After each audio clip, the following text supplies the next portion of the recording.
ICC မှစစ်ရာဇဝတ်မှုဖြင့်မင်းအောင်လှိုင်ကိုဖမ်းဝရမ်းကြေညာပြီးဆွဲတဲ့တင်ကိုတင်ဆက်ပြီးတော့မှာဖြစ်ပါတယ်။အပြည်ပြည်ဆိုင်ရာရာဇဝတ်ခုံရုံး ICC မှအကြမ်းဖက်မင်းအောင်လှိုင်ကိုဖမ်းဝရမ်းကြေညာလိုက်ကြောင်းယနေ့ဒီဇင်ဘာ4 ရက်နေ့တွင် ICC မှတရားဝင်ထုတ်ပြန်လာပါတယ်။အဓိကအဖြစ်မြန်မာစစ်တပ်ရဲ့လူသားတွေအပေါ်လူမျိုးတုံးတပ်ဖြတ်မှုတွေအရက်သားတွေကိုလေကြောင်းအကြမ်းဖက်မှုမတရားအာဏာသိမ်းမှုစစ်တပ်လက်အောက်ခံတပ်သားတွေရဲ့မဒိန်ချင်းမှုစတဲ့စစ်ရာဇဝတ်မှုအလုံးအတွက် ICC ရှင်းနေချုပ်ရဲ့အဆိုကိုကန့်ကွက်သူမရှိအတည်ပြုလိုက်ကြောင်းဖော်ပြထားပါတယ်။ယခုဖမ်းဝရမ်းကိုကုလလုံခြုံရေးကောင်စီအပါအဝင်နိုင်ငံတကာရဲတပ်ဖွဲ့ရောအင်တာပိုရုံးချုပ်ကိုပေးပို့ထားပြီးဖြစ်ကြောင်းတရားဝင်ကြေညာပြီးဒုစရိုက်သမားတွေကိုဖမ်းဆီးဖို့ဖြစ်နိုင်သမျှလှုံ့ဆော်ပြီးဖြစ်ကြောင်းအင်တာပိုကထုတ်ပြန်ထားပါတယ်။အခုဖန်ဝရမ်းကြေညာပြီးအကြမ်းဖက်မင်းအောင်လှိုင်ကိုစတင်ချေရခံပြီးလေကြောင်းကနေပါရှင်းပြနိုင်ဖို့စီစဉ်နေကြောင်းထိုအစီအစဉ်ကိုအမေရိကန်ရဲ့အခုညီဖြင့်ဆောင်ရွက်သွားမည်ဟု ICC ရှင်းနေချုပ်ကပြောဆိုထားကြောင်းရိုက်တာသတင်းတွေဖော်ပြထားပါတယ်။အခုလိုဖန်ဝရမ်းထွက်ပေါ်လာပြီးအကြမ်းဖက်မင်းအောင်လှိုင်ဟာနေပြည်တော်မှာအထူးအရေးပေါ်အစည်းအဝေးခေါ်ပြီးနေပြည်တော်လေကြောင်းလုံခြုံရေးတိုးမြင့်ခိုင်းကြောင်းအတန်တွေပါထင်ငော့နေပြီးစေကောင်ဆောင်ဟာတုံလုံးနေကြောင်းအမိမဖော်လို့တဲ့တပ်တွင်းသတင်းရင်းမြစ်ကဆိုထားပါတယ်။ဆက်လက်ပြီးရခိုင်ရိုးမှဆက်စစ်ကောင်စီစခန်း5ခုနဲ့3ရွာကို10လကျော်စစ်စင်ရေးအတွင်းအေးပူပေါင်းတပ်သိမ်းထားတယ်ဆိုတဲ့သတင်းကိုတင်ဆက်ပြီးတော့မှာဖြစ်ပါတယ်။ရခိုင်ရိုးမှဆက်မှစစ်ကောင်စီတပ်စခန်း5ခုနဲ့ကြီးရွာ3ရွာကိုအာရကတပ်တော်အေးနဲ့ပူပေါင်းတပ်တွေက10လကျော်ကြာတိုက်ခိုက်မှုအတွင်းသိမ်းပိုက်ထိန်းချုပ်ထားတယ်လို့ ISP မြန်မာရဲ့ဒီဇင်ဘာလ1ရက်နေ့ထုတ်ပြန်တဲ့အစီရင်ခံစာအရသိရပါတယ်။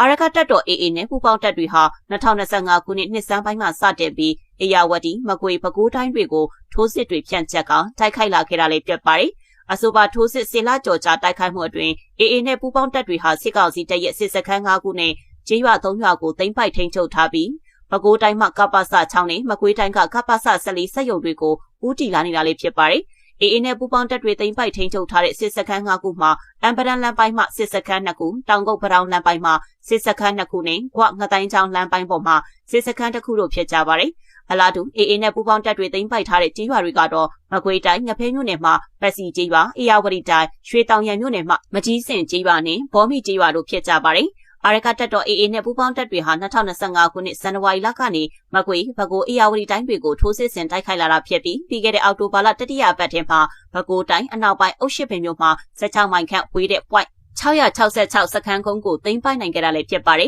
။အုတ်ရှိပင်မြို့နယ်အတွင်းမှာစစ်ကောင်စီတပ်ရဲ့ကာကွယ်ရေးပစ္စည်းစက်ရုံကပ္ပစ6တည်ရှိနေတာဖြစ်တယ်လို့မကွေးတိုင်းဗဒန်းမြို့နယ်နဲ့18မိုင်ဝန်းကျင်မှာကပ္ပစ14စက်ရုံတည်ရှိနေပြီးအေနဲ့ပူပေါင်းတပ်တွေဟာလည်းအဲ့ဒီစက်ရုံကိုထိုးစစ်ရောက်ရှိနေတာလည်းဖြစ်ပါတယ်။မကွေးတိုင်းနဲ့ပဲခူးတိုင်းရှိအေယာဝတီမြစ်အနောက်ဘက်ကမ်းမှာစစ်ကောင်စီတပ်ရဲ့ကာကွယ်ရေးပစ္စည်းစက်ရုံကပ္ပစ16ခုတည်ရှိနေတာလည်းဖြစ်ပါတယ်။အေနဲ့ပူပေါင်းတပ်တွေဟာရခိုင်ပြည်နယ်နီးစပ်ရာဒေသတွေမှာခြေကုပ်ရယူနိုင်ဖို့အတွက်ကြိုးပမ်းနေတာဖြစ်တယ်လို့အေထိန်းချုပ်ထားတဲ့ဒေသတွေကိုလည်းစစ်ကောင်စီတပ်ကပြန်လည်ထိန်းချုပ်နိုင်တာမရှိသေးဘူးလို့ ISP မြန်မာကဆိုပါတယ်။တခြားတစ်ဖက်မှာလည်းစစ်ကောင်စီတပ်ဟာရှမ်းမြောက်မှာအပြစ်ခတ်ရဲစဲတာကိုအခွင့်ကောင်းယူပြီးအေထိန်းချုပ်ထားတဲ့နေရာတွေကိုစစ်အင်အားဖြည့်တင်တ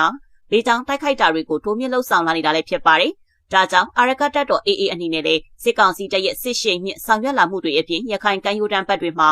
စစ်ဆိုင်ထားရမှုသိမ်းပိုက်ပြီးပါကလည်းထိန်းချုပ်ထားဖို့ခက်ခဲမှုတွေကြောင့်ပဲကပ္ပစစက်ရုံတွေကိုသိမ်းပိုက်နိုင်မှုမှာမလွယ်ကူသေးဘူးလို့လည်း ISP မြန်မာကဆိုထားပါတယ်။အေနဲ့ပူပေါင်းတပ်တွေထိုးစစ်ဆင်တိုက်ခိုက်နေတဲ့မကွေးတိုင်းနဲ့ပဲခူးတိုင်းအတွင်းမှာတော့စစ်ကောင်စီတပ်ရဲ့ကာကွယ်ရေးပစ္စည်းစက်ရုံကပ္ပစ22ခုရှိနေတာဖြစ်ပြီး16ခုကတော့အေယာဝတီမြစ်အနောက်ဘက်ခြမ်းမှာတည်ရှိနေတာလည်းဖြစ်ပါတယ်။ဆက်လက်ပြီးစစ်တပ်နှင့်တွဲဆုံဆွေးနွေးမှုမရှိခဲ့ကြောင်း NUCC ထုတ်ပြန်တဲ့ဆွဲသတင်းကိုတင်ဆက်ပေးသွားမှာဖြစ်ပါတယ်။အင်ဒိုနီးရှားနိုင်ငံတွင်ပြုလုပ်တဲ့အလုပ်ရုံဆွေးနွေးပွဲ၌စစ်တပ်နှင့်တွဲဆုံဆွေးနွေးမှုမရှိခဲ့ကြောင်းအမျိုးသားညီညွတ်ရေးအတိုင်ပင်ခံကောင်စီ NUCC ယမန်နေ့ကထုတ်ပြန်ပါတယ်။အဆိုပါထုတ်ပြန်ချက်ကိုယမန်နေ့ကအင်ဒိုနီးရှားနိုင်ငံတွင်စစ်တပ်ကိုယ်စားလှယ်များနှင့် NUCC အပါအဝင်တိုင်းသားအဖွဲ့များတွဲဆုံခဲ့သည်ဟုသတင်းများထွက်ပေါ်လာပြီးဝေဖန်မှုများမြင့်တက်လာပြီးနောက်ထုတ်ပြန်ခြင်းဖြစ်ပါတယ်။ပြီးခဲ့တဲ့နိုဝင်ဘာလ4ရက်နေ့တွင် Office of Special Envoy on Myanmar Issue အင်ဒိုနီးရှားနိုင်ငံ၏အင်ဒိုနီးရှားနိုင်ငံ၌ပြုလုပ်မည့်အလုပ်ရုံဆွေးနွေးပွဲဖိတ်ကြားစာလက်ခံရရှိခဲ့ကြောင်းဖော်ပြထားပါတယ်။ထို့နောက်အလုပ်ရုံဆွေးနွေးပွဲ၏ရည်ရွယ်ချက်ပါဝင်သည့်အဖွဲ့အစည်းများ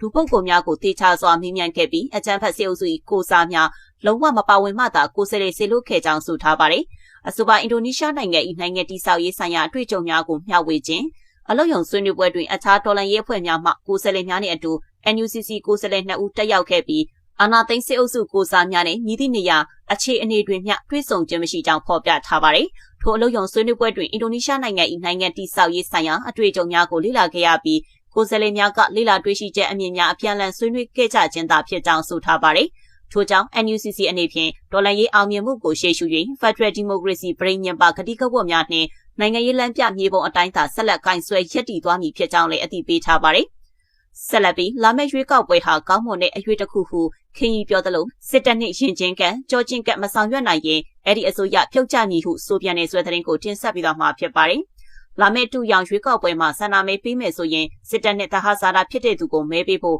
အာဏာသိမ်းစစ်ကောင်ဆောင်မင်းအောင်လှိုင်ကမကြသေးခင်ကပြောဆိုခဲ့တယ်လို့စစ်တပ်လက်ပါစီကြံ့ခိုင်ရေးပါတီဥက္ကဋ္ဌခင်ကြီးကလည်းအစိုးရတစ်ဟောင်းစစ်တပ်နဲ့လက်မတွဲနိုင်ရင်ပြုတ်ကျလိမ့်မယ်လို့ပြောလိုက်ပါတယ်။ပသိမ်မျိုးကပြည်သူလူထုနဲ့တွေ့ဆုံစဉ်ခင်ကြီးကအခုလိုပြောဆိုခဲ့တာဖြစ်ပြီးအသေးချာကမဲတပြားဆိုတာခန်းစားချက်ပါနိုင်ပြီးအမားရှိနိုင်တာကြောင့်အုံနောက်နဲ့စဉ်းစားပြီးလာတဲ့မဲတပြားကိုတန်ဖိုးထားကြောင်းပြောပြခဲ့ပါသေးတယ်။အဲဒီလိုစဉ်းစားတဲ့နေရာမှာ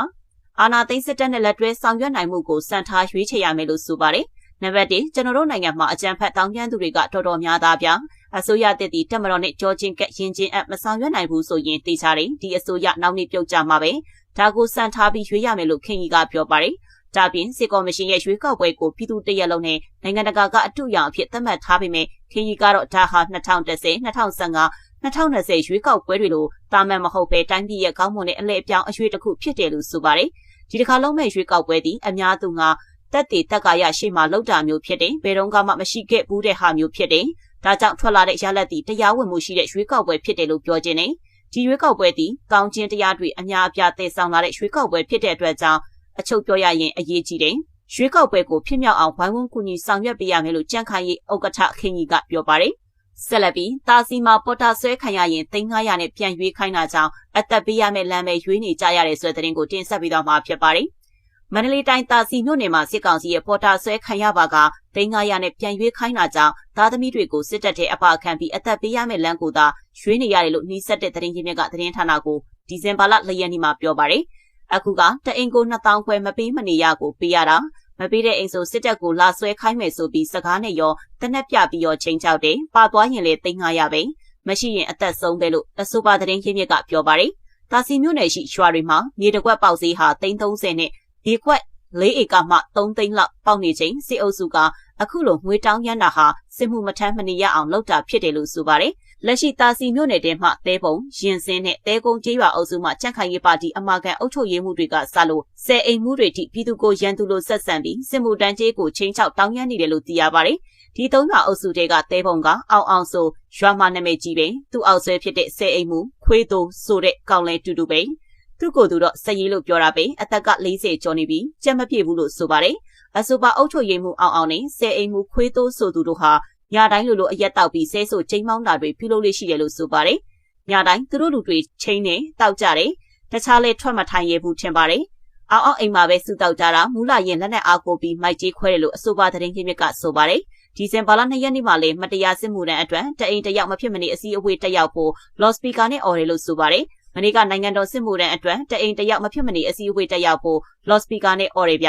တဲပုံရွာကခွေးသိုးဆိုသူကစစ်မှုထမ်းကြီးတအိမ်2000ခွဲပေးရင်ပေးမပေးရင်စက်ရက်မှန်မပေးတဲ့အိမ်တွေကိုစစ်တပ်ကိုခေါ်ပြီးညဘက်ဝင်ဆွဲခိုင်းနေပါတယ်လို့ပြောပါတယ်။အုပ်ချုပ်ရေးမှုအောင်နဲ့တောက်ဖို့တောက်ဖက်တွေထဲမှာတာစီမြို့တောင်ဘက်ညောင်ရမ်းမှာအောင်ကိုဝင်းဆိုသူကလည်းတဲပုံရွာမှာကိုတင်စိုးသမီးနဲ့ညာပြီးတဲပုံမှာလာနေက